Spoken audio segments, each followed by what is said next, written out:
or a mobile device or a tablet. The user can have his data wherever he wants.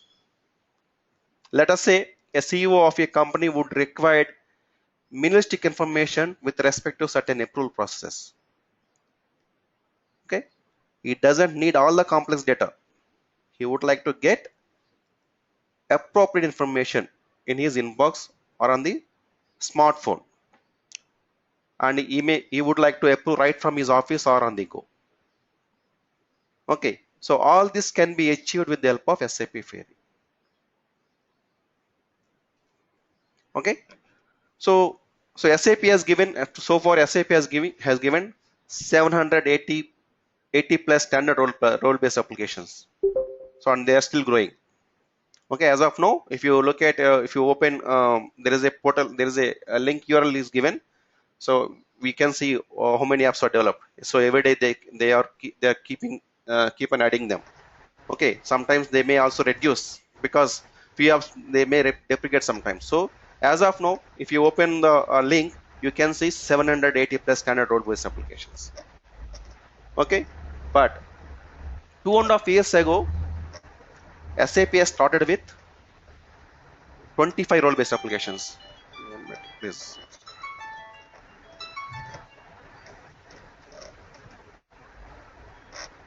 Hello, hold on.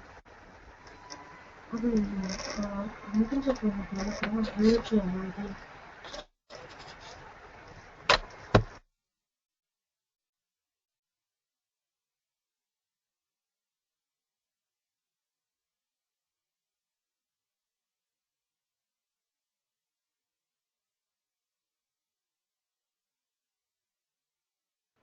Subhash?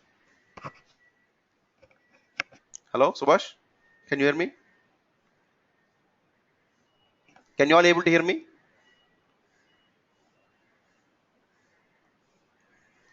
Yeah, that's nice too.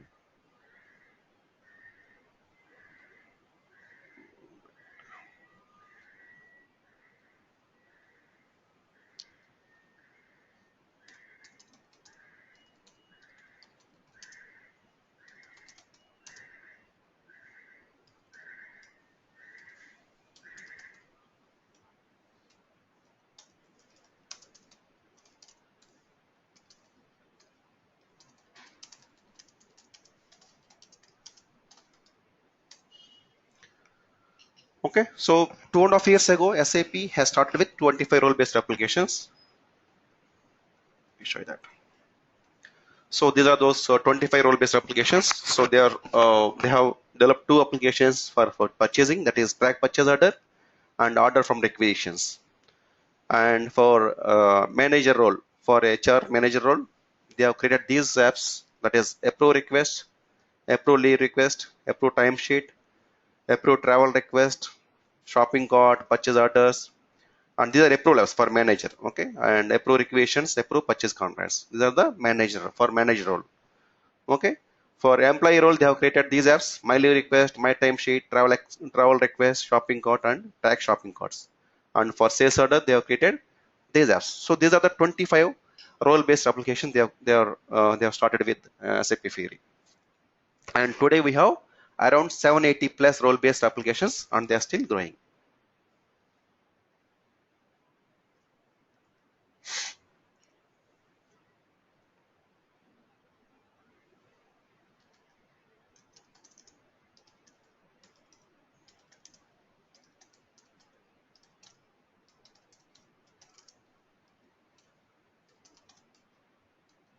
Okay. And most important part is that SAP has declared that SAP Fiori and Screen Personas are available as part of SAP standard license. That means a customer doesn't need to pay extra for using SAP Fiori. That is for existing customer. Remember that. That is for existing customer. If the SAP is, if a user has, no, if the user is there, if the user is already there in SAP, then they don't need to pay extra for using SAP Fiori applications. But let us say if the user is not there, if the company is just want a network gateway user, and they said network gateway user license very less, I think, compared to the actual user. Okay, that is one advantage. Okay, so for existing customer, if they want to use SAP Fiori, okay, it is at free of cost. Any doubts till now? Okay, let us see what is SAP UX strategy. That is SAP user experience strategy. Till now, SAP has been concentrating on developing its expertise in various business areas by providing as ERP solutions which has business processes across industries and across functions.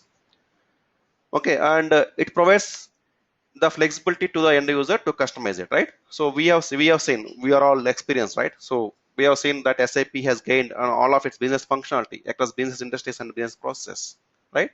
And we know that we can also customize if the no something is not not there, some functionality is not there, so we can customize um, using different modification techniques, user exits, customization, modification, etc., right? But has the user interface for the SAP solution being user friendly? No, right? It's not user friendly. That user friendly. The GUI. So this is the GUI we are seeing, right? This is the what is that? So this is the SAP GUI, which is it looks like it's like old GUI, right? So when you compare to other platforms, the GUI is not user friendly. Okay, so now SAP user interface is one of the major complaint that SAP has received from their customers. So SAP user interface is the one of the major complaint. So when compared to other platforms, okay. So the SAP user experience strategy is aimed at bringing great products their customers.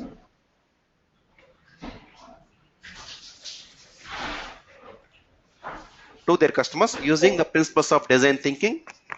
They maintain their core values of listening to their customers' needs and quickly incorporating their feedback into SAP products. Okay, and it provides consumer grade user experience for new applications. And SAP Fiori is part of SAP user experience strategy, which spans across three modules. That is new, renew, and enable. So this is SAP user experience strategy. They are aimed at bringing great products to their customers using the principles of design and thinking. They maintain their core values of listening to their customers' needs and quickly incorporating their feedback into SAP products. And this SAP Fiori, SAP user experience, has it spans across three modules. That is new, renew, and enable. Across these three areas, new, renew, and enable, SAP plans to provide the customers all possible options. So let us see what is new or what is new, renew, and enable. So new, when we say new, that means they would be using latest user experience strategy in all their upcoming applications. So all upcoming applications will be in mobile, will be developed in mobile. That is new. So they plan to develop custom consumer grade applications because people need best applications at the palm of their hand and they need all appropriate data available. So that is new. So all upcoming applications would be done in mobile. So that is new or renew. So where the SAP Fiori exists in the EX strategy. Renew is the where SAP Fiori exists in SAP EX strategy. So Renew is nothing but SAP Fiori. So it aims at improving the existing applications for the most commonly used business scenarios. So they are converting most commonly used business scenarios into SAP Fiori. So that's why the apps are growing. They started with 25 apps, now they are growing. So all most commonly used business scenarios. Okay, they are bringing into SAP Fiori. That is Renew. So SAP Fiori picks up all the basic scenarios which are most commonly used within different business processes. ఆ? Hello? అదే అదే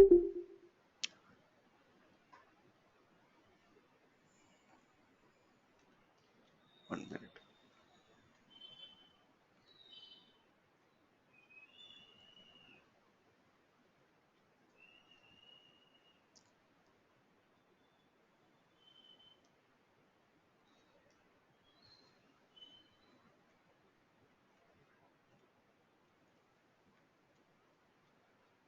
Okay. So they're converting all existing basic scenarios and into SAP Fiori apps. So enable.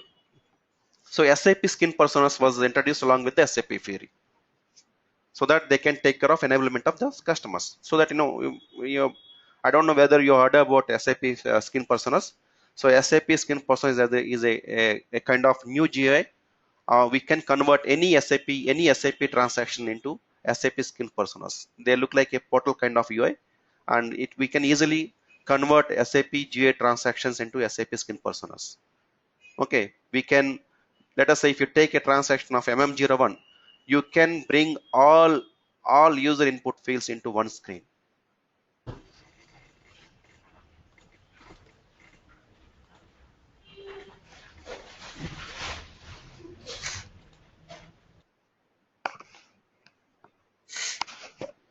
Okay, so let us take a transaction of MM01. We can bring all, let us say maybe you are entering a 10 fields.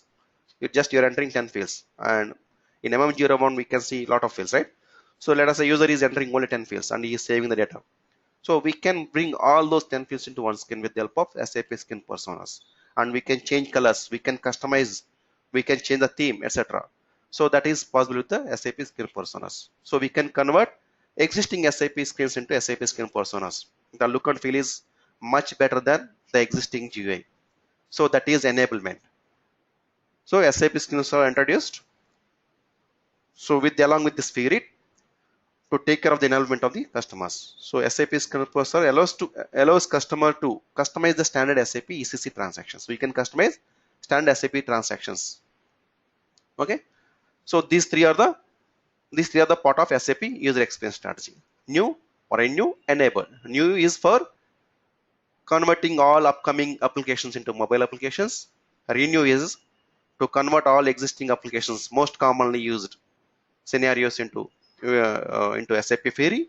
Enablement is to convert SAP's existing transactions into SAP Skin Personas. That is enablement.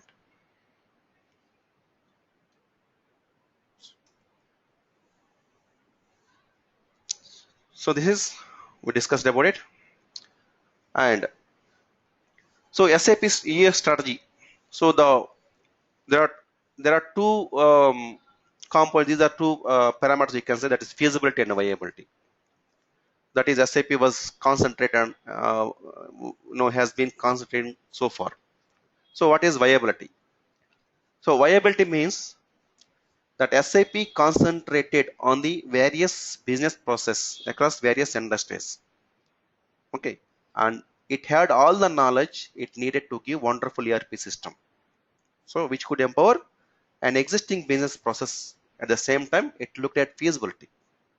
So viability means, that is, so far we have seen how beautiful our SAP ERP system is, right? It meets all business scenarios. It meets across all business industries, right? So the only thing is, if there is a gap, we can fill that gap using enhancements, customization, etc. Right? We have a beautiful ERP system in place. And feasibility, that is what is called viability. Feasibility, that means providing everything that a business user might need at a single point, but during this feasibility. So feasibility means it's like nothing but, let us say there is a gap, so we can fill that gap with the help of different modification techniques. Okay, so this is a feasibility. But during this feasibility and viability, what SAP lost was user experience. It developed a lot of complex user interfaces which were not accepted as good as the remaining options, or you can say remaining products. The user interface is bit complex, not bit, it's a lot of complex, we can say. Okay, now that's the reason now SAP introduced desirability, that is third, desirability into their SAP UX strategy. Now the UX strategy is of combination of three, of feasibility, viability, feasibility, and desirability.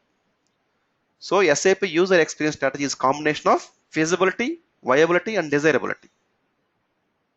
So SAP is now concentrating on consumerization of SAP software. That means making software as good as remaining products. Okay, that is desirability. So the advantage of SAP user experience strategy is that one is gain productivity.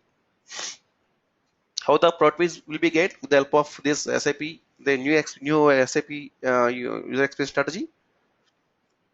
So because SAP user can access their data on the go, on the fly, even offline also.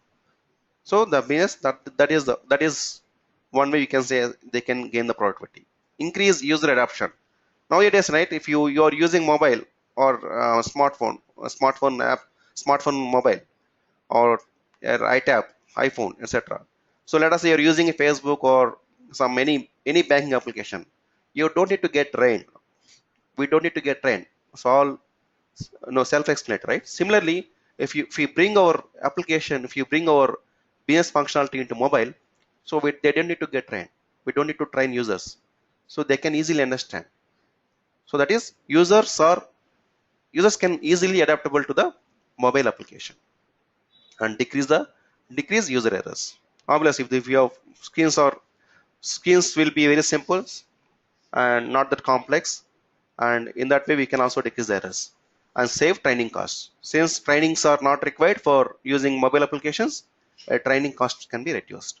So these are the 4 advantages of SAP new user experience strategy. And so new user experience strategy also includes these 5 design principles. These are 5 design principles. So when you design an application, keep in mind that you have to follow these 5 design principles.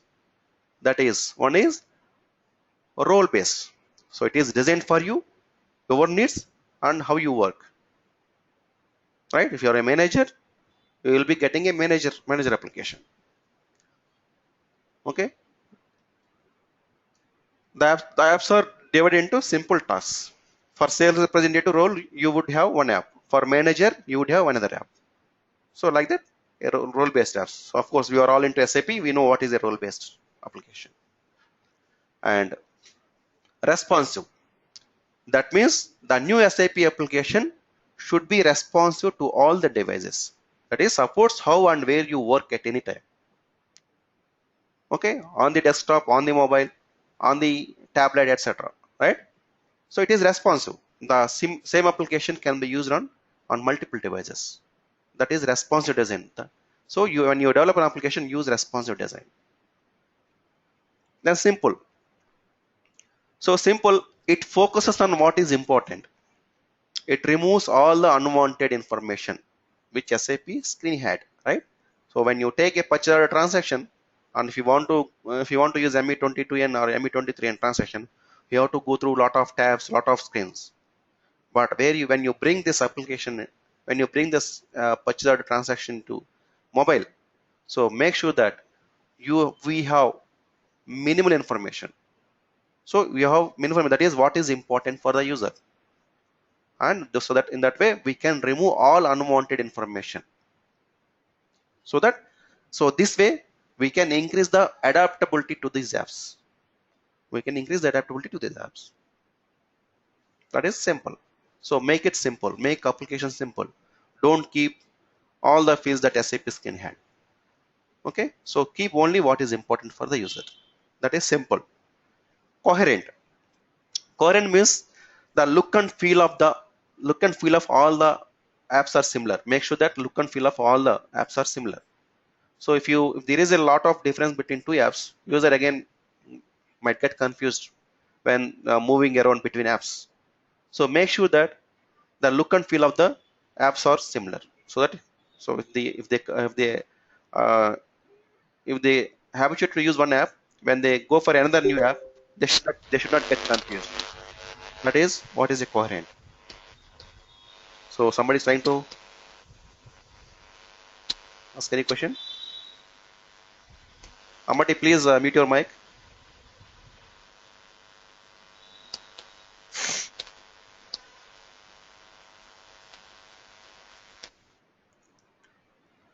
Okay. And delightful. That means user is happy to use it. It doesn't feel difficult to adapt to it. So delightful means, so user should should be happy to use it. Okay, should not feel difficult to adapt to using an application, and he has all the data that he needs without compromising on what is important for the end user. So he might be happy at the same time. You should not compromise on what is important for him. That is delightful. That is makes an emotional connection. So this is all about SAP user experience strategy.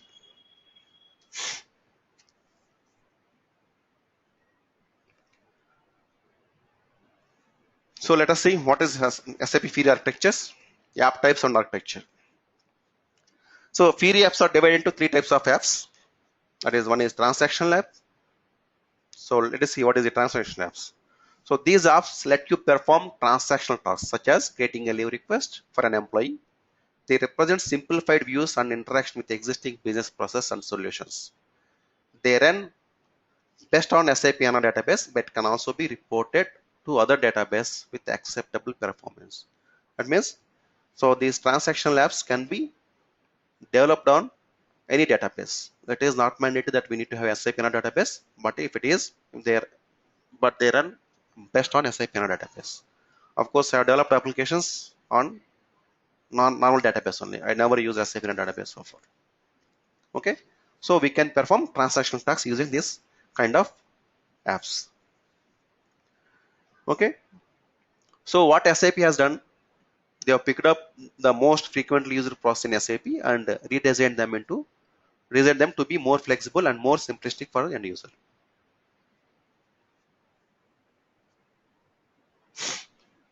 Fact sheet. So these apps display contextual information and key facts about central objects used in our business operations. From a fact sheet area, that is style, you can drill down to its details, and we can navigate from one fact sheet to its related fact sheet. For example, we can navigate from a document to the related business partner or to the master data. Let us say if you are displaying a purchase information, let us say there is a material you want to see, you want to drill down to material data. So you can, that is possible with the fact sheet. Also, we can also open SAP GUI transaction also. We can also open SAP Optim transactions also. Okay, and we can also drill down from one fact sheet to another fact sheet. Okay, so that is a fact sheet app. And analytical.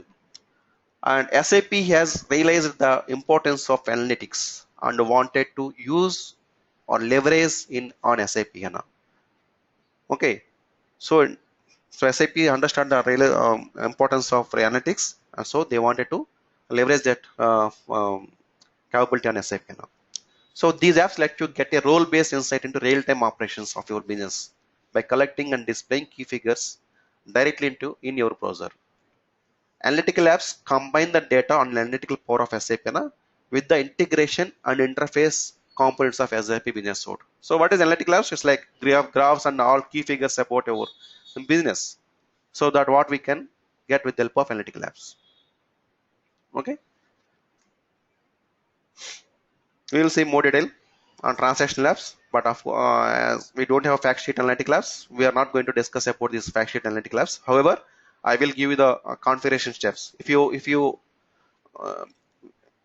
know the development is same for all three transactional, fact sheet, analytical apps. The only thing is we need to configure some settings so that we can use fact sheet analytical apps. So remaining all development would remain same. The only thing is we need to do some configuration settings, so that I will share. So let us see what is the architecture of transactional apps. So transactional apps, this is the architecture. So that is, you can see that this is where we place where we access the transactional apps.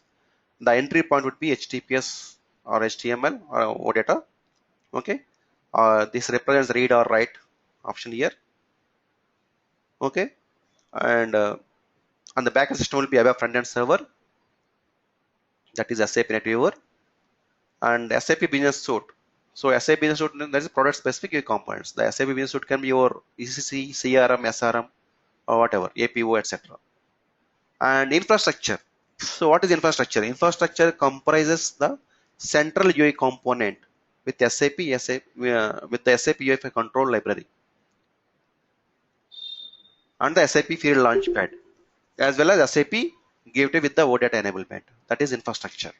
So infrastructure it is comprised of the central UI component with the SAP UEFI control library. Okay, so that is infrastructure, and it is connected to backend RFC with the trusted RFC. It is connected to your backend server with the trusted RFC, and again your backend server will be contain your SAP Business Suite. That is SEC, SRM, CRM, APO, etc. And your underlying database can be either it can be SAP HANA or any database. So this is the architecture of transaction labs. So underlying database can be SAP HANA or any database, and followed by SAP Business Suite for your backend server. It is connected to SAP Network Gateway with the trusted RFC, and SAP Network Gateway will contain this infrastructure, that is SAP Library and SAP Field Launchpad, as well as SAP Gateway with the OData enablement. And it is again connected to our HTTPS, and that would be the entry point for accessing our SAP Fiori applications, SAP Fiori Transactional Labs. So this is architecture of Transactional Labs. Fact sheet apps. So the architecture mostly would be same. The only thing is we'll be having this INSH model. This is a kind of HTTP protocol only. So such functionality. We do some such functionality. So here you can see here the entry point would be SAP Web Dispatcher. And remember that from mobile device or tablets you cannot access SAP GA. Also using fact sheets we can also access SAP GA or WebDim Pro transactions. If you are on desktop, you are using desktop, you can open SAP GA or WebDim Pro transaction from fact sheet area. But however, this is not possible when you are using on mobile or tablets.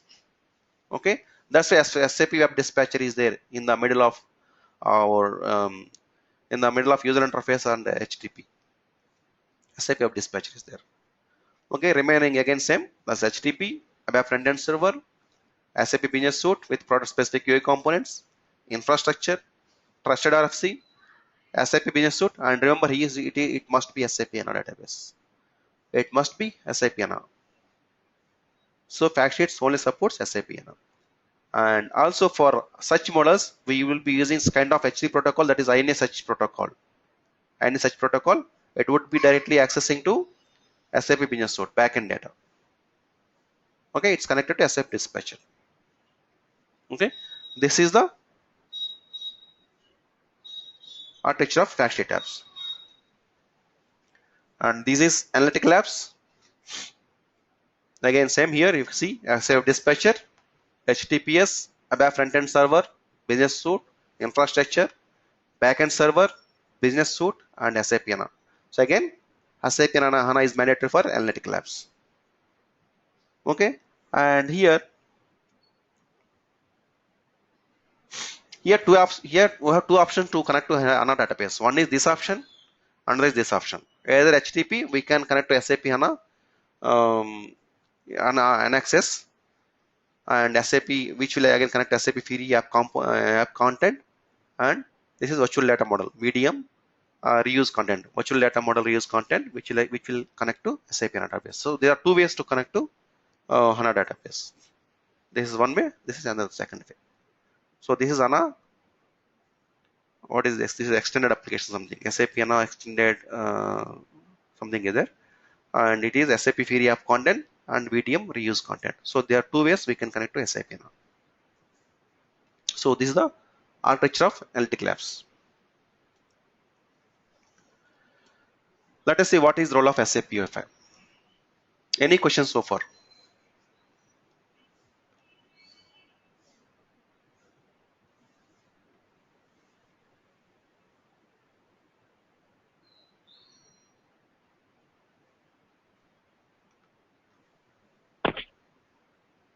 Hello. Yeah.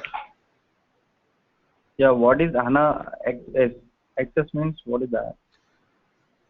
Oh, ANA is extended. Something is ANA SAP ANA extended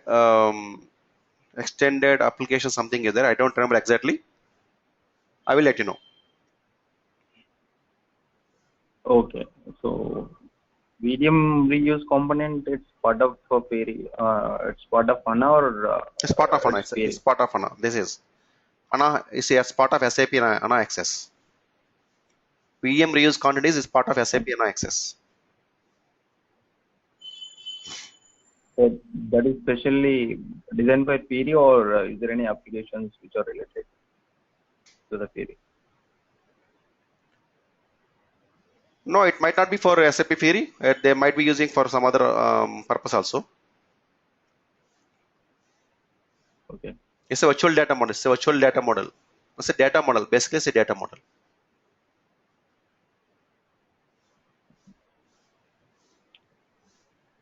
Hello? Hello, Subhash, Suresh. Yes, Yeah, sir. Venkat. Thank you. Yeah, see, we have a portal. See, we have a portal, right? Mm-hmm.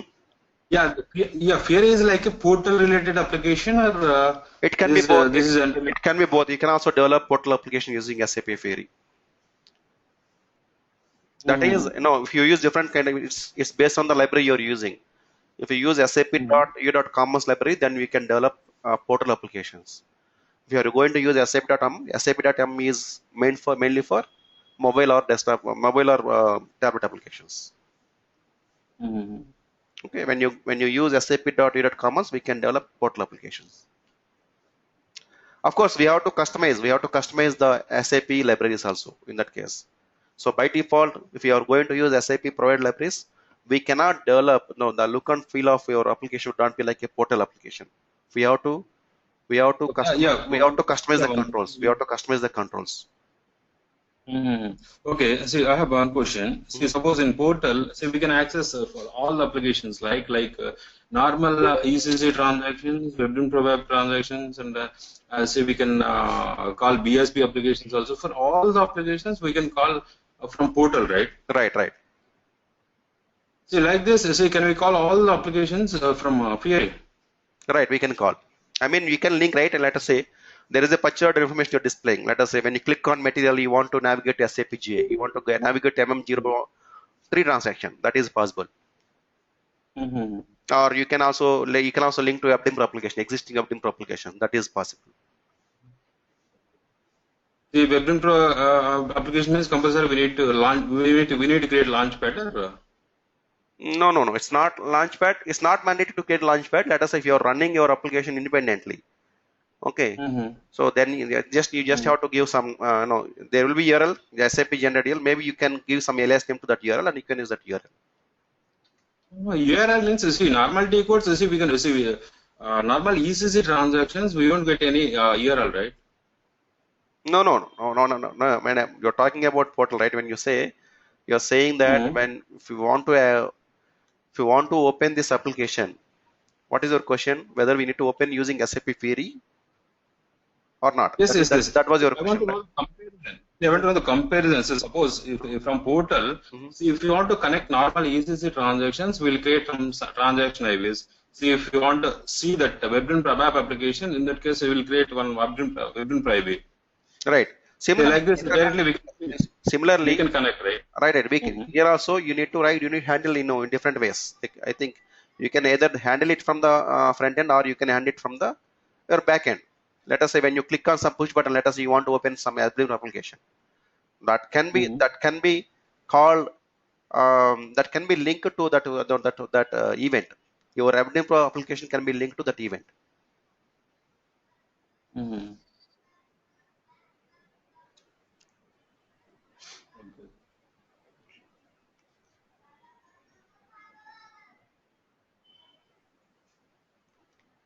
Okay.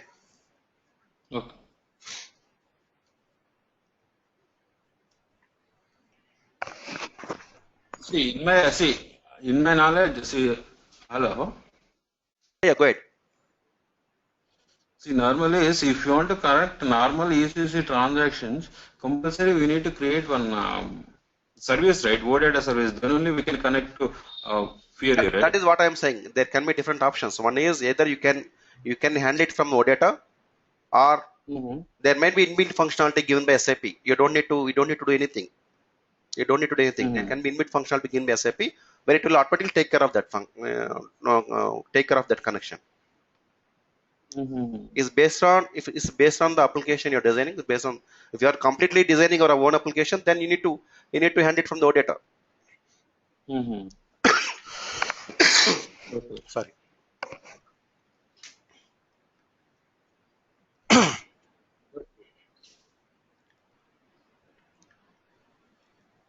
So either you can handle it from the front end, or you can handle it from the back end.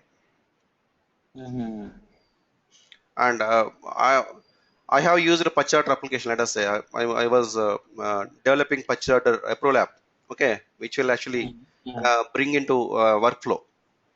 Okay, in the workflow, let us say we generally what we do, when user clicks on accept button, first we will take to the SAP GA transaction, right?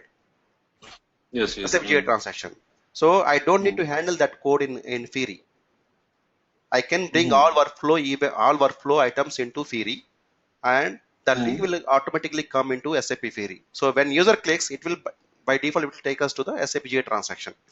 If you're working on a desktop. Okay, if you are using a mobile app, you cannot see the SAP GA transaction. So I don't need to handle special code for that. SAP will take care of automatically.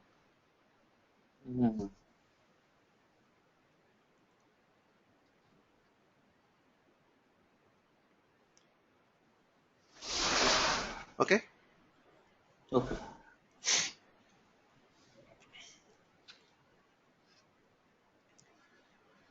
Okay. So what is SAP UFI? So MVC is a design concept, and SAP UFI uses MVC concept, and MVC is a design concept. All the SAP UFI are based on MVC concept. In the MVC concept, the representation of information is separate from the user's interaction. Okay. So let us see what is MVC later. Now, so SAP UFI is a collection of libraries that developers can use to build desktop and mobile applications that run in a browser. With SAP's SAP UFI JavaScript toolkit, developers can build SAP web applications using HTML5 web development standards. So SAP UFI is a collection of libraries basically, and which includes all libraries. For building a desktop application, we'll be having a library. For developing a mobile application, we'll be having a library.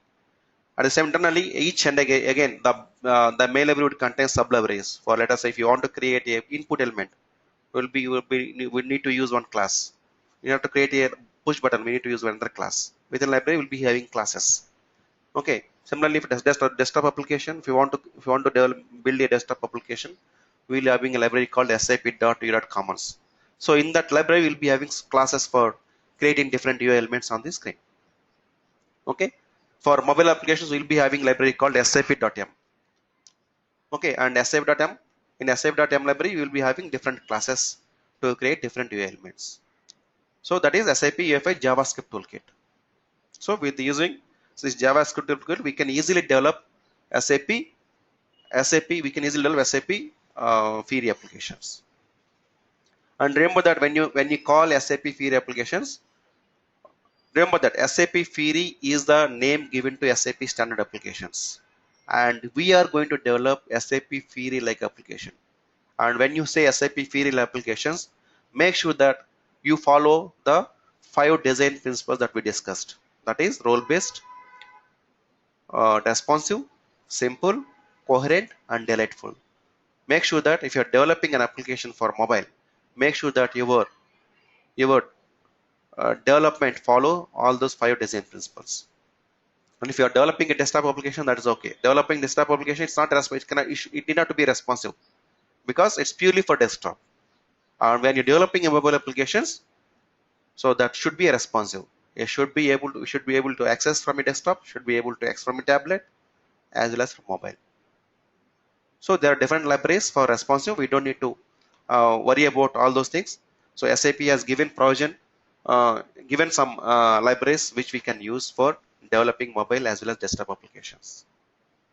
So basically, it's a collection of libraries.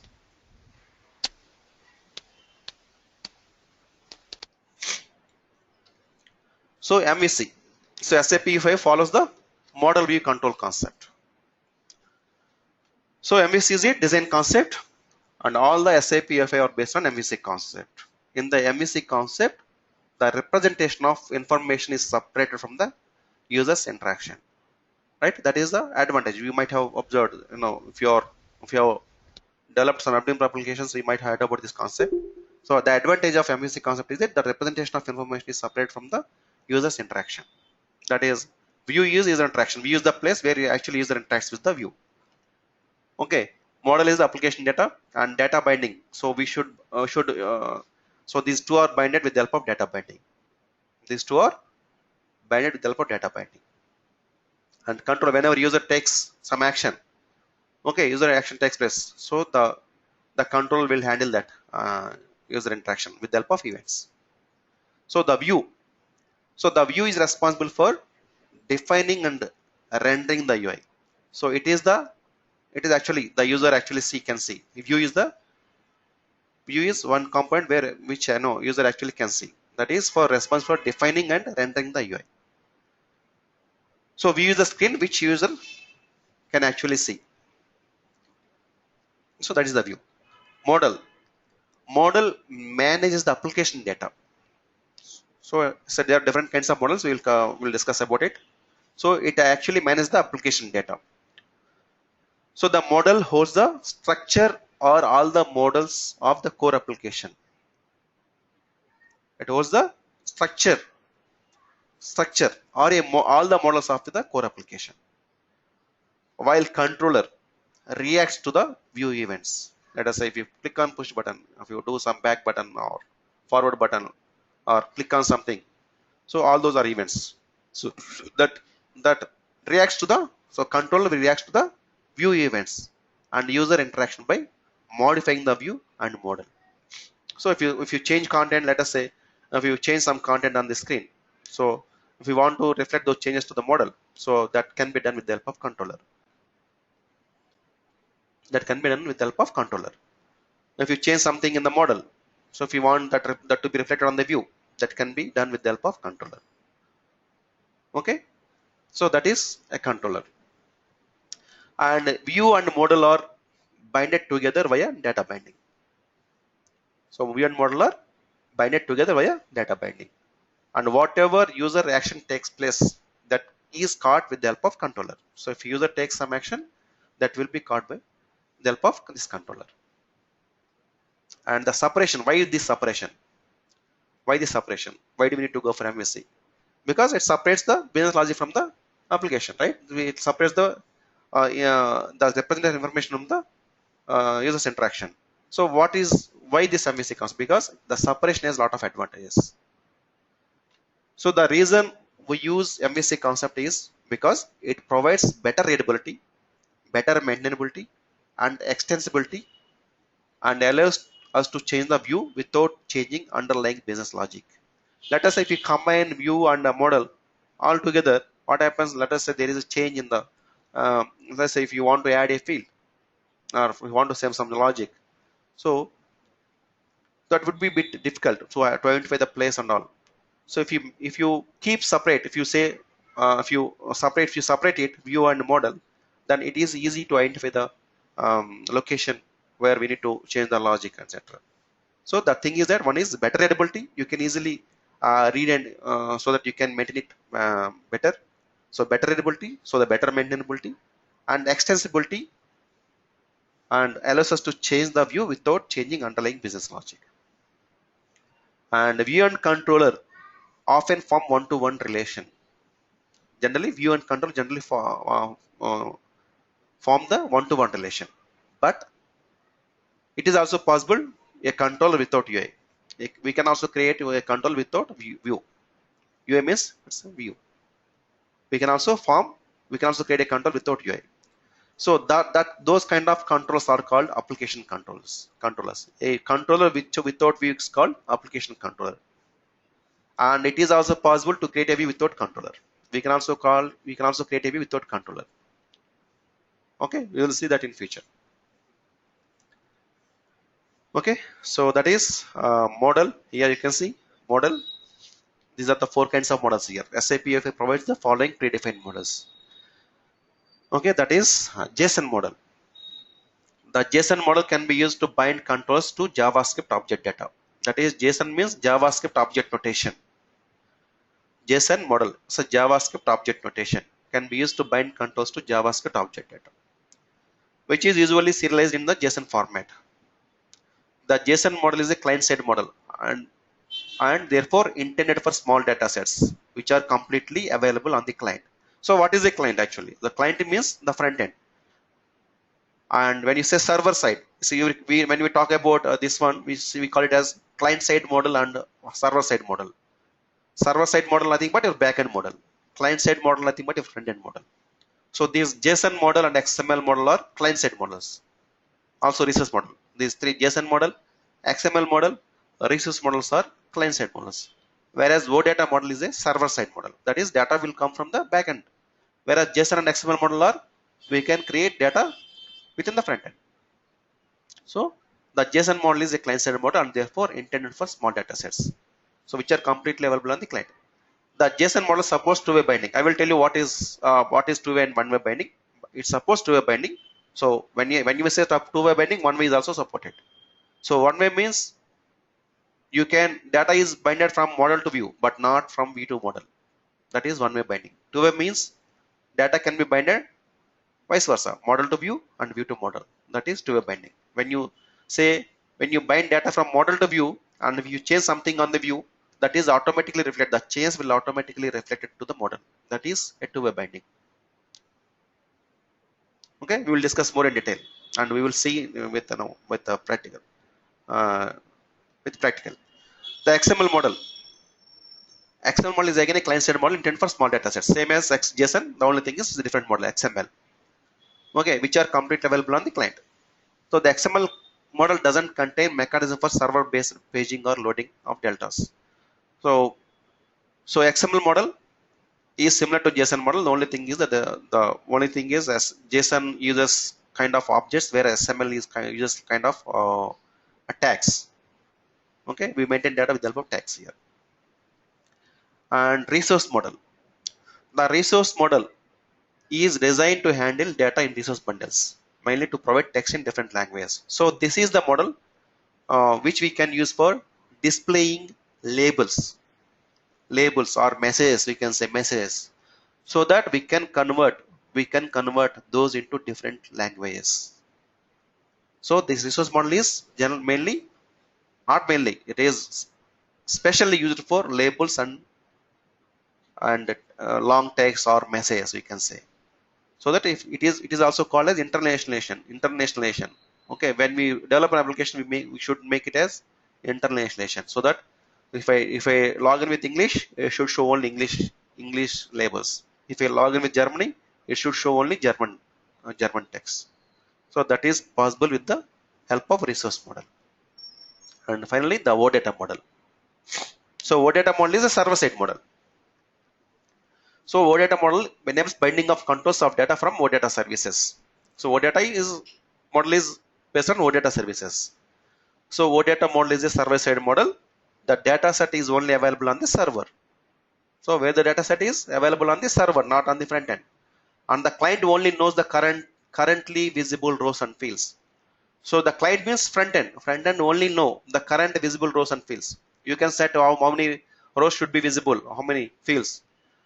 Okay, so when you make a call to the backend system, so it will get the data. Only that rows will be visible. Only that rows will known to the client. Okay, so as of now it will be Greek and Latin for you. So we will come to know more in detail later. So this also means that sorting and filtering on the client is not possible. That means if you sort or filter something on the front end, so the call should go to your backend. The call should go to backend. So we cannot sort and filter on the client. The call actually should go to server, because the OData model is a server-side model. When you filter or sort something with the help of OData model, then the call should go to your OData. And for this, the client has to send a request to server. That is what I explained. Okay. The OData model currently supports OData version 2.0 as of now. So this is the version that is supported by the OData.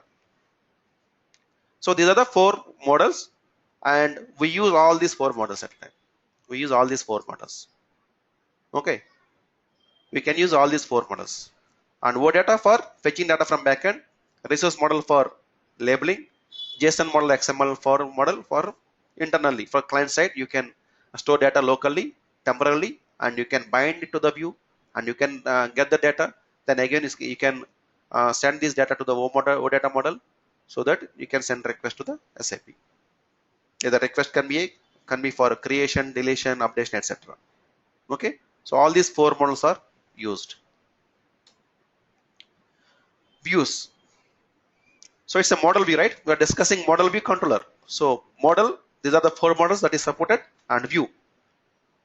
These are the four types of views. That is XML view.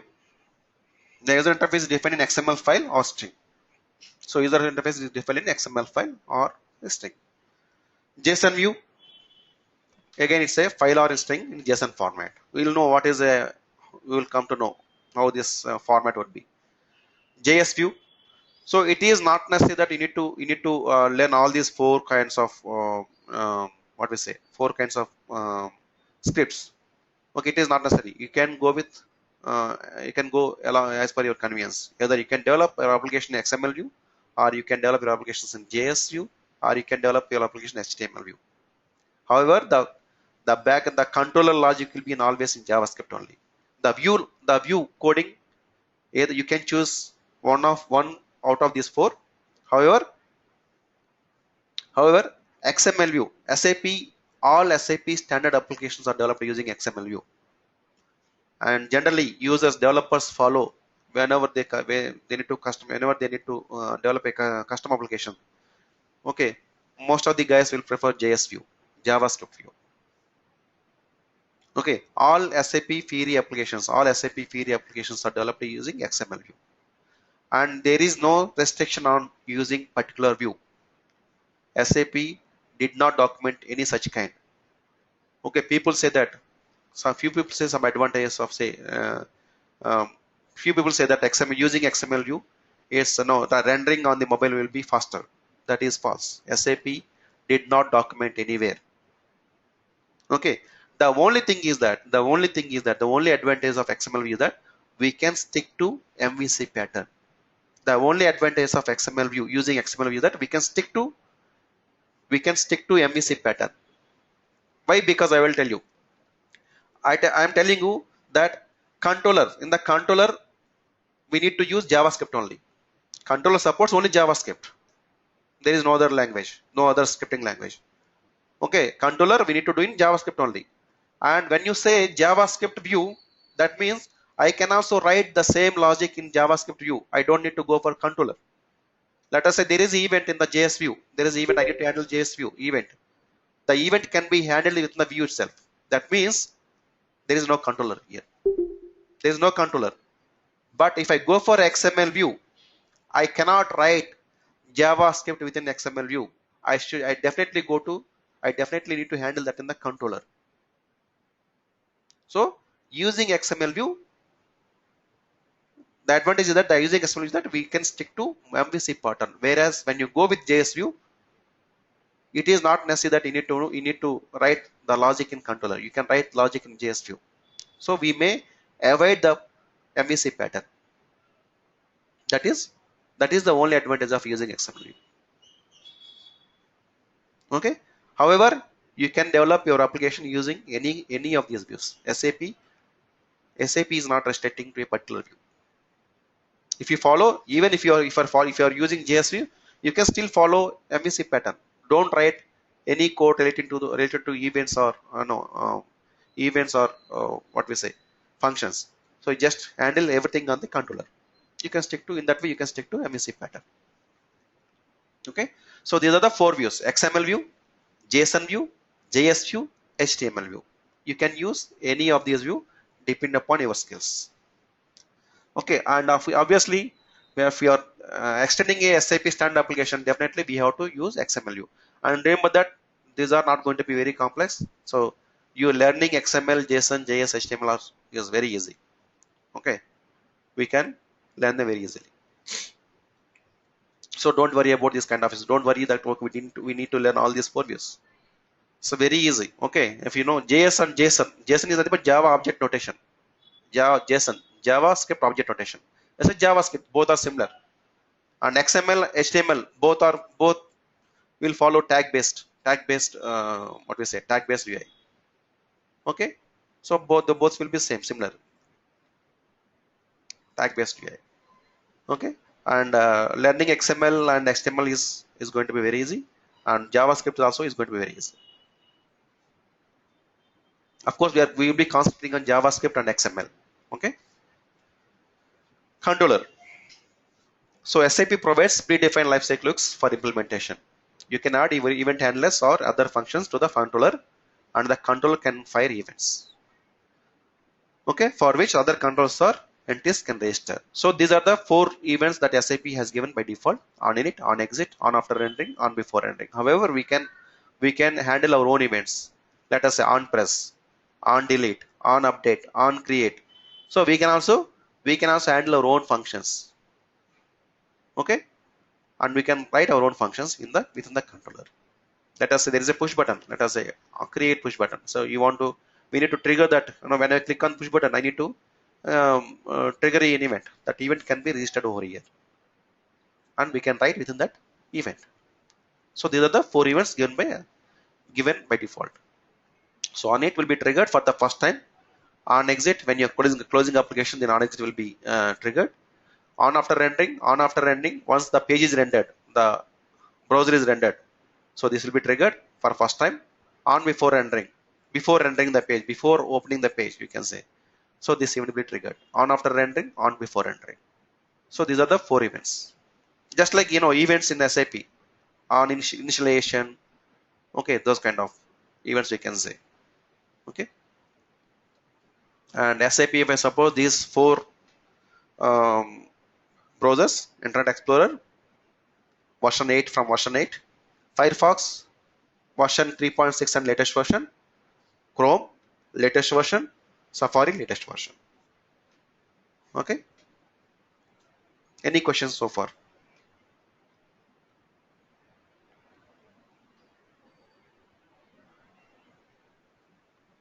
Remember that they say today is very all theoretical concept. I know I'm just explaining what is what.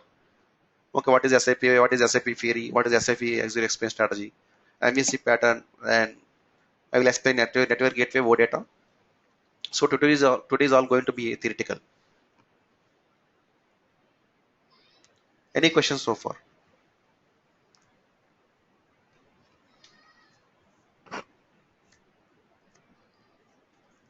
Okay.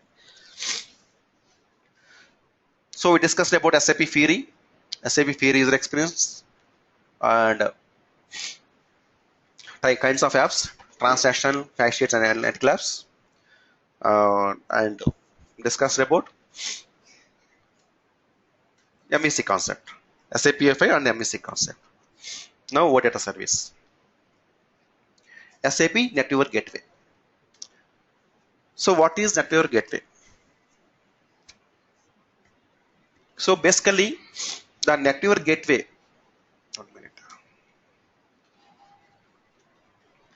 Network Gateway. Bye. So Network Gateway basically acts as a bridge between SAP Business Suite and the different consumers. Okay, it basically acts as a bridge between SAP Business Suite and the different consumers. What is the different consumer? As a desktop, mobile, tablet, etc. Okay, so SAP Network Gateway is a technology that provides a simple way to connect devices, environments, and platforms to SAP software based on market standards.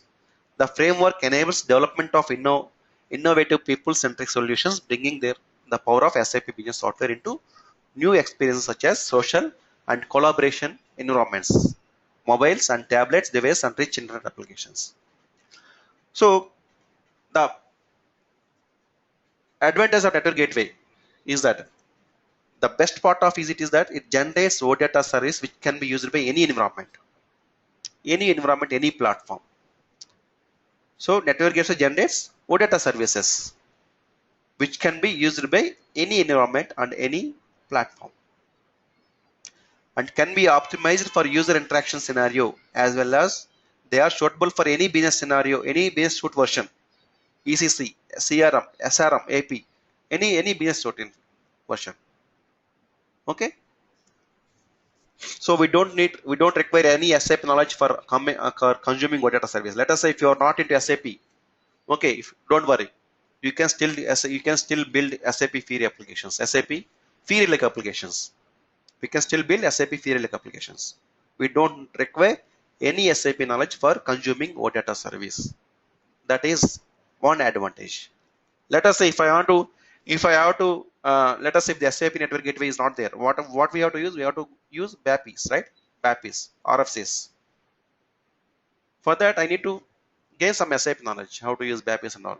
But here, if you not to use SAP's OData services, we don't need any SAP knowledge. In simple word, network gateway would be a setup of ABAP add-ons to your existing SAP ERP system that provides SAP easy access to business information. So it's a setup of ABAP add-ons for existing ERP system for our business information. Okay, that is network gateway.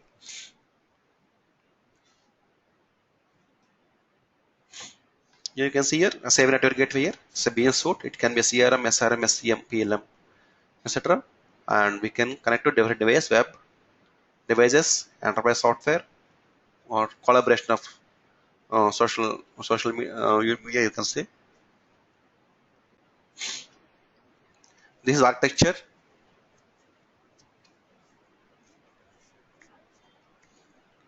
So here SAP network gateway is located here. So it is SAP business suite, any ERP, CRM, SRM, etc. It is IWBP component. Here you can say IWBP component. I will let you know what is this component. So this component you can see in system status. Okay, when you go to details, system details, there you can see component. If you want to see the component, we will go to SAP systems, and there we need to see the details. There you can find these components. Okay, so this is your business suite backend system. Here SAP network gateway. So here data connection can be happen through BAPI, RFC, or web service. Okay. So OData service will internally use either BAPI, RFC, or web service. OData service. Okay, your OData service can internally access, can be connected to through BAPI, RFC, or web service. Okay. Then here you can see here gateway core technology, OData with annotations. REST service, it uses REST service here. So OData uses REST service here, REST service. Okay, and in the OData service we say is generators here. When you select BOR, I don't know what is SCR here. As I think screen scrapping something is there here. I don't know what is that. BOR, business object repository, RFC. Okay, it's a custom development. We can also do custom development. Okay, so these are tools available for creating OData service here with the help of this BOR, RFC, and this custom development. Okay, which you internally use as service, and the consumer will connect to gateway with OData annotations. That means with different URLs, and using REST pattern here. Using REST pattern. So consumer means here it can be mobile, desktop, or we can say anything, any device. Okay, so we will connect through using these different devices, which will through OData service, which is REST pattern, and internally it can be a custom development or different generators here, and internally they call BAPI, RFC, or web service, which will connect to backend system. So this is architecture of network gateway. How network gateway works, you can see. So network gateway deployment options. How network gateway can be deployed. So why it is important? Because when you are going for development, you should understand how your system is deployed, and based on that you can work on it. Deployment options. So here SAP network gateway can be embedded, can be embedded into your existing SAP system. That is one kind of deployment option. Another is that you can keep separate server. You can keep separate network gateway server and you can connect to different business suite. That is ECC, CRM, SRM, etc. So that is one is embedded deployment, another is central hub deployment. Depending upon whether you want to develop SAP Network Gateway content in the SAP Business Suite backend system or in SAP Network Gateway central hub system. So either there are two options, embedded or central hub system. You can choose to implement SAP Network Gateway in an embedded or central hub system scenario. Okay, depending upon the way you are using, you can choose how to deploy, how to do the development. So embedded and central hub system. So if you want to know how whether it is embedded or deployed central hub system, we need to see that these components. Okay, embedded deployment of software components are IWFND and GW Core in an SAP Business Suite backend system. When you go for embedded deployment, and if it is embedded deployment, you can find these two components in your backend system. There is no front end system. There is no network gateway system here because you are embedding network gateway system into our existing backend system. Okay, so in that case, in the backend system, we will find these components: IWFND, and GW Core. These are the two components we can see. And as of SAP Network 7.4, the core software components for SAP Network Gateway is SAP GWFND. However, if you are in SAP 7.4, then you can find this component SAP_GWFND, which contains the composite function scope. So you should find only this one now. So Interlite, it contains these components: IWFND, GW Core, IWBP, IWHTP. Here remember that this is front end. This means IWFND means front end. This is a core, all core libraries you can say. IWBP means back end. BEP means back end. And IWHDB, this is HANA database. If you are on HANA database, this HANA database component should be there. So it will internally contains these composite function scope: front end, core, back end, and HANA database. So I will show you.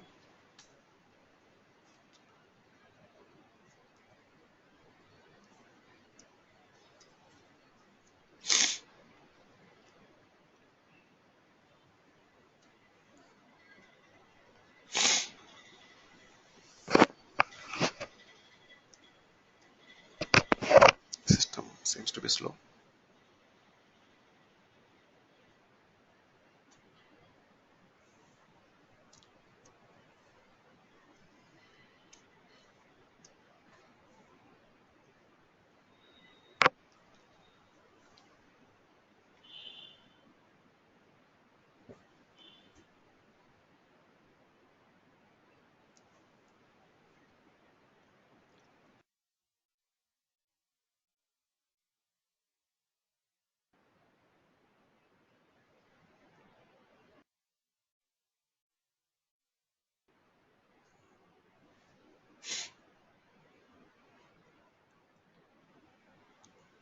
Some problem.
The system I am opening now is a embedded system. I don't have a central hub system here. We should go to system status here.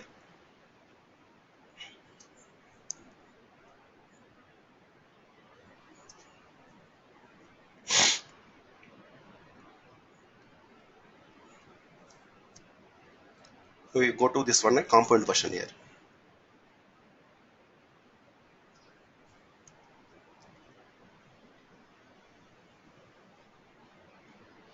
Here you can see SAP GWFND. Okay, this is the component I'm discussing about. SAP GWFND. Let us see if we can find remaining also. I think whether they can are embedded internally or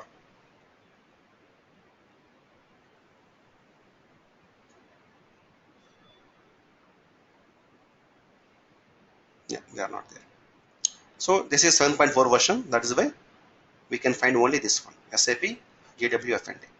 If it is lower version, I think you need to see whether these are there separately, AWFND and GW core. Okay.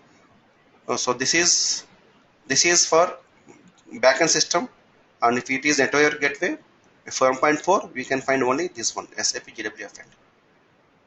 Okay.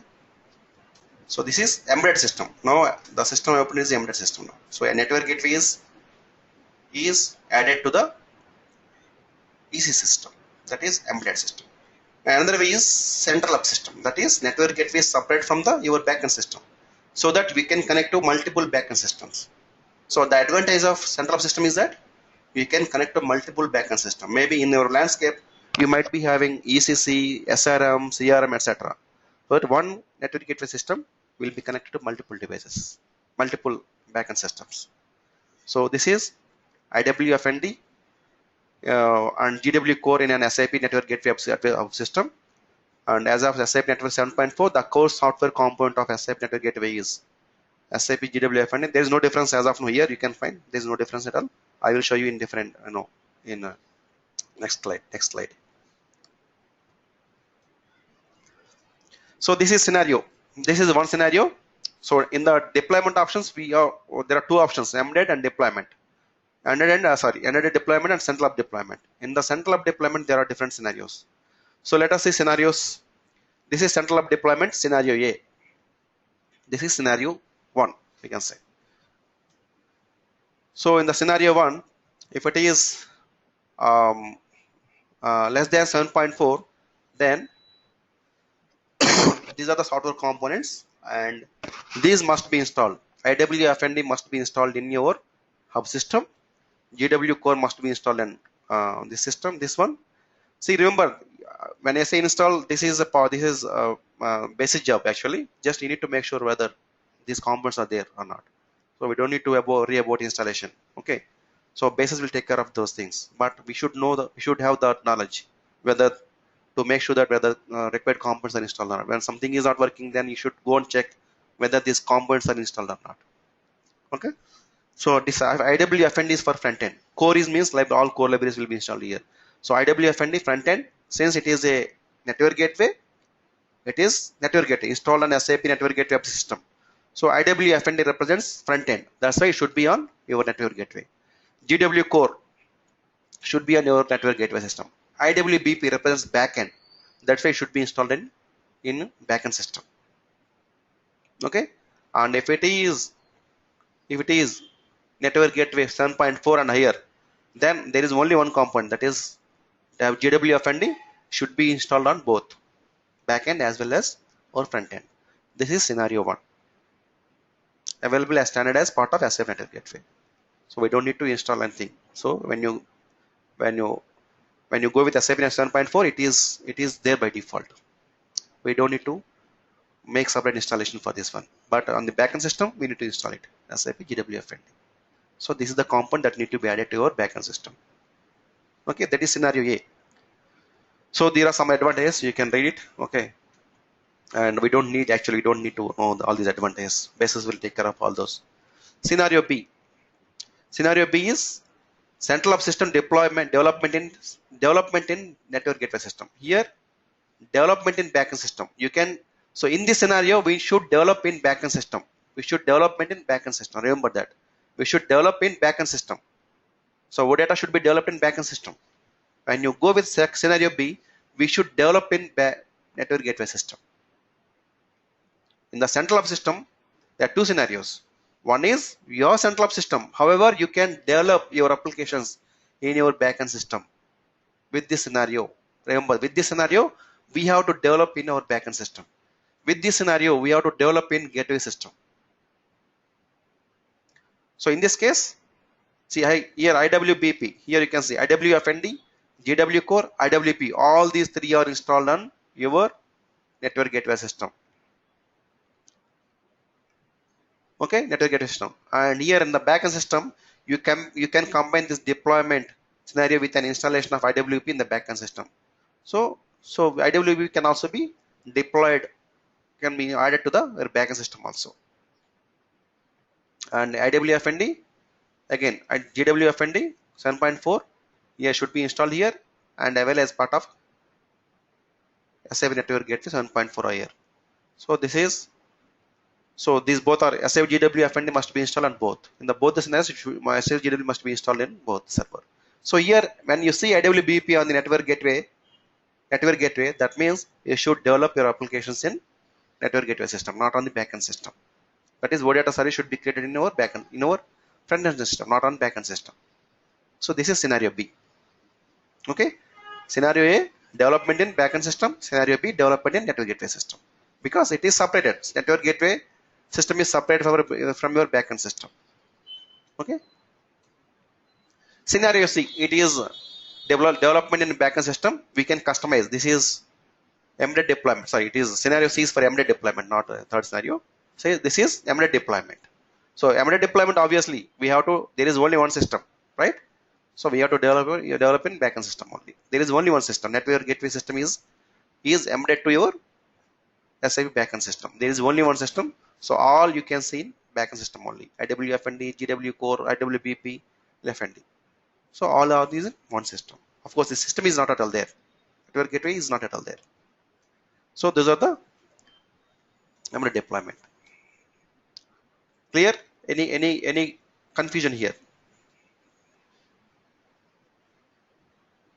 Any confusion here?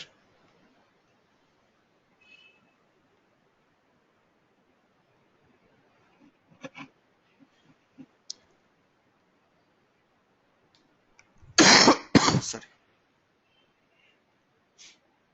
Any confusion between this about this deployment options?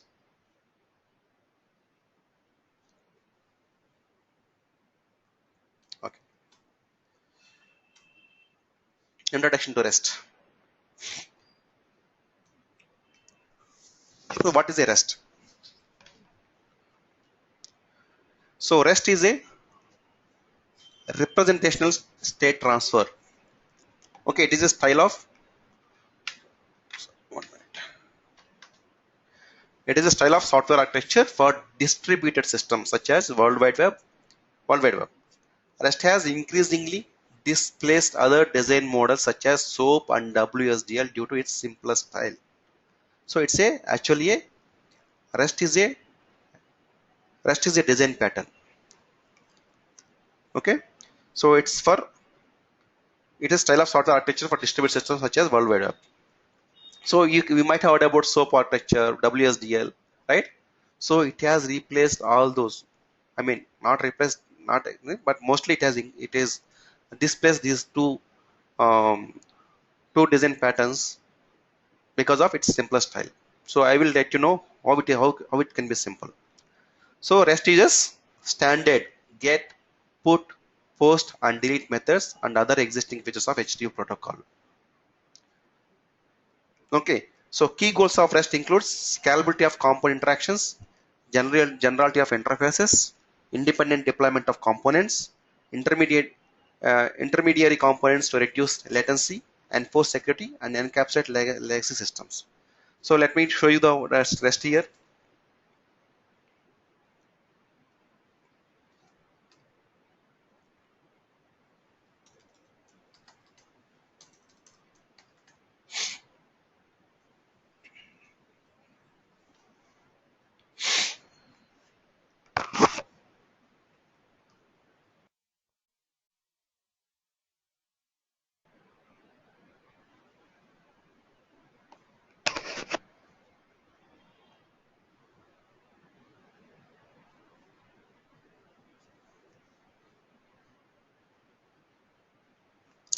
So what is this REST is? REST is a general generic design technique. It's a design technique used to describe how a web service can be accessed. If you want to, how a web service can be accessed.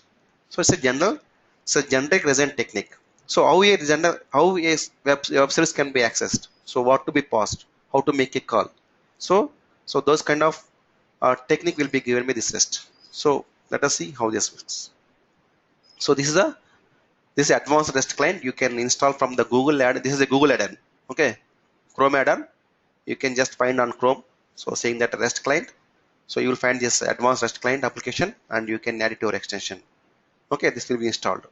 So this is the REST pattern where you can see first we have to provide URL here. First we have to provide URL. If you want to access a web service, so then what we need to do, we need to first give a URL here. Then you can use one of these methods depending upon your requirement. Let us say you want to get data, then use get method here. If you are posting data, then use post method here. If you are using put method, that is you are changing something, then you select this put method here. Okay, so this is a technique. This is a technique how a web service can be accessed. So how this web service can be accessed here? Provide URL here, select method here, and if you are posting data, for getting data I don't need to send anything. If it is posting data, I need to send some request here. I need to send some request here. That is, I need to send data. I need to communicate data, right? If I'm creating something, then I need to communicate some data. That is when post is selected here. See, when get is selected, I am not getting anything here. When post is selected here, so I need to provide something. I need to provide payload file here. I need to provide payload file here. Okay, that is post method. Put method is also for changing data. Patch is also for changing data. Patch and put are both are same for changing. And delete. If you want to delete something, you can delete. So these are the 5 methods available. That is, you have to provide the URL of the web service and select which method, and if it is get data, that's fine. You don't need to do anything. You just need to load. That's it. If it is post method, then you have to provide payload file. That is, you need to provide the data you're communicating. Okay, put for changing, patch for changing, this is for delete. So these are the 5 methods available in the REST pattern. So this is the way you need to provide URL, method, and payload file.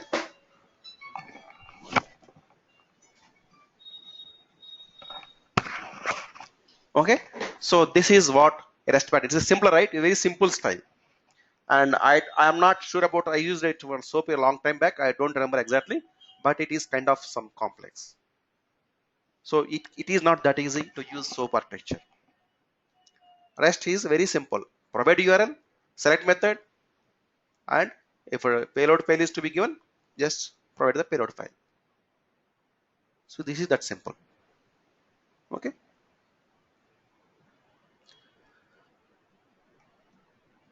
So that is the simplest style. Here it uses get, put, post, and delete methods and other existing features of HTTP protocol. So this is a HTTP protocol here. So this is a HTTP protocol. Wearing URL here, selecting method, and payload file if required. That's it. Okay. So if you try it in your browser, it would be just like going to a website except instead of returning a web page. Okay. So we can also open this in your browser. I will show you that. Okay. So some services will also return data in JSON format. Also, we can also check. So we can also check data in XML format, JSON format. So there are different UI options. We will see that in future. So if you want to see data in XML or JSON, so there is a feasibility of that. Okay, we can see that in different formats.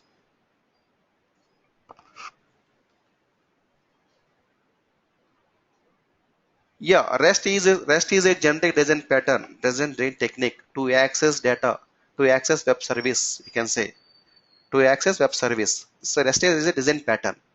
So how the data can be accessed from the different web service. That is a REST service.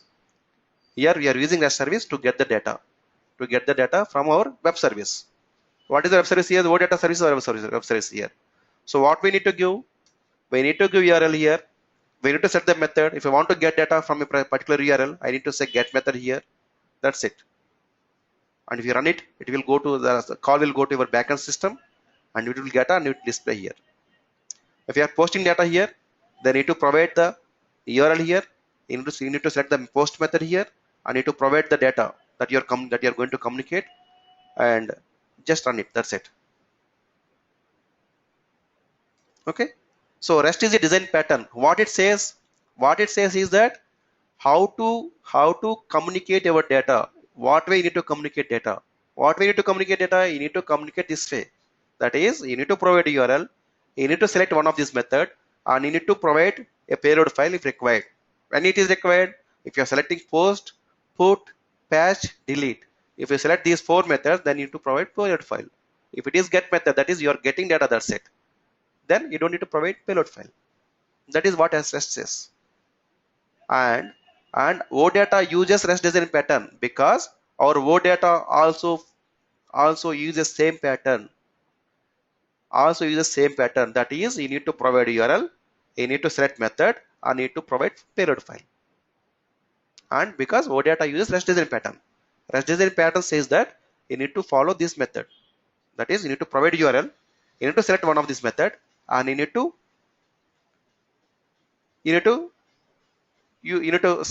communicate payload file if required. That's it.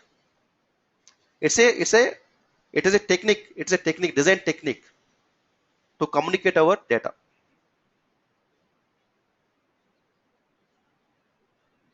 Okay.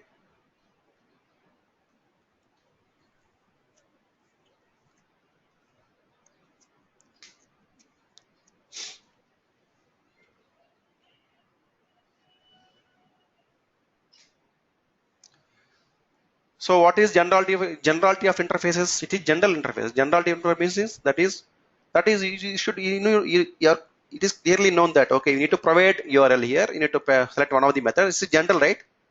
It is general. It is generality of the interactions because interfaces, because it is the interface very clear that okay, I need to provide URL here, I need to select one of this method, and if it is get, I don't need to provide URL. If it is post method, I need to provide payload file here. It's a generality, that is interface is very general, right? It is very clearly we can understand very clearly. That is what it says that.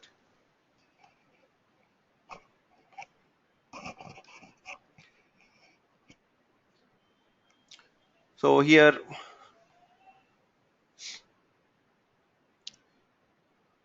okay, so let's enter OData. So what is OData?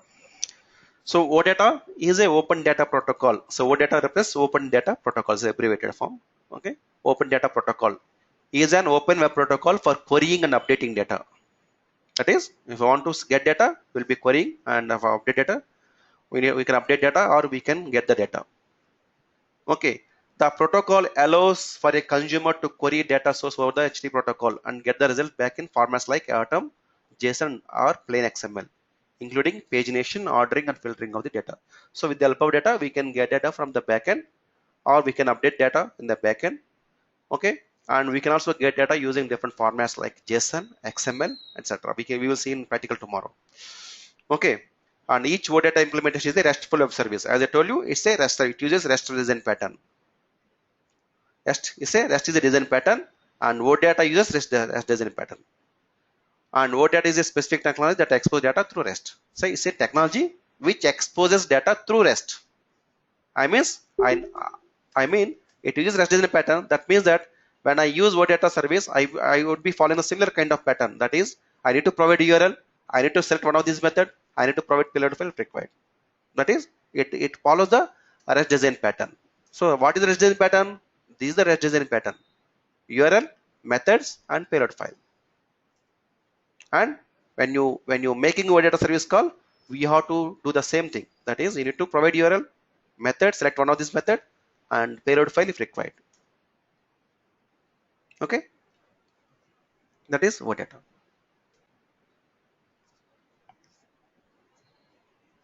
So an OData request uses REST model for all its requests. For all requests, we use REST model only.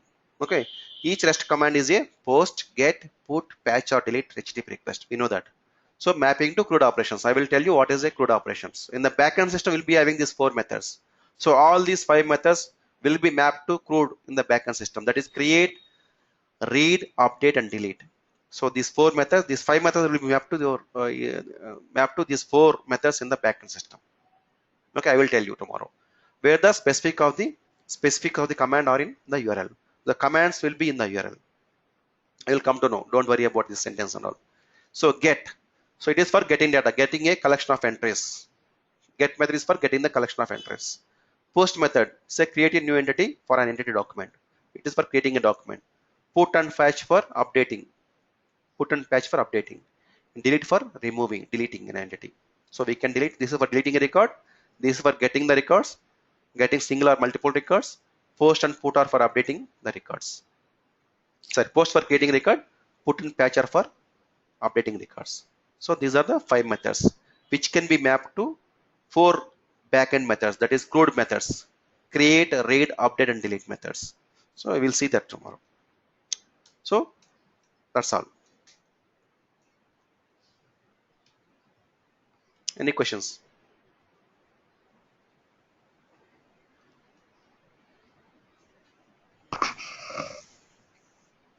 Any questions or any confusion? Or need more explanations?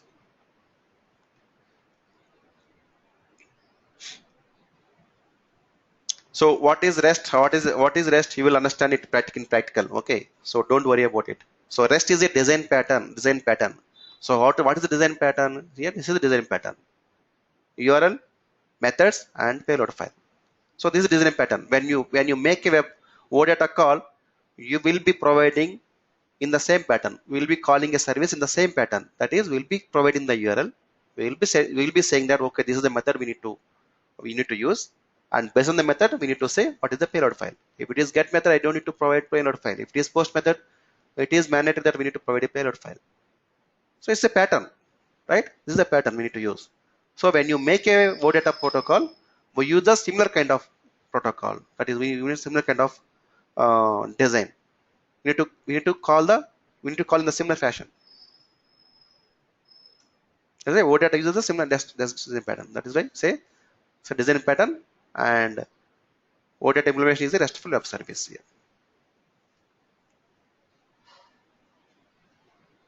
Any questions?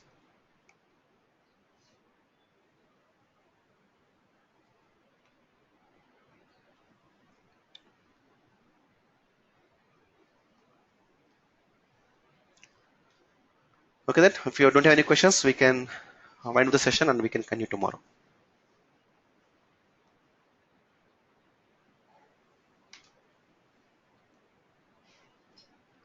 Tomorrow we will see in practical everything. Okay, creating OData and how the service can be called, etc. We can see. Okay. Thank you all. Bye.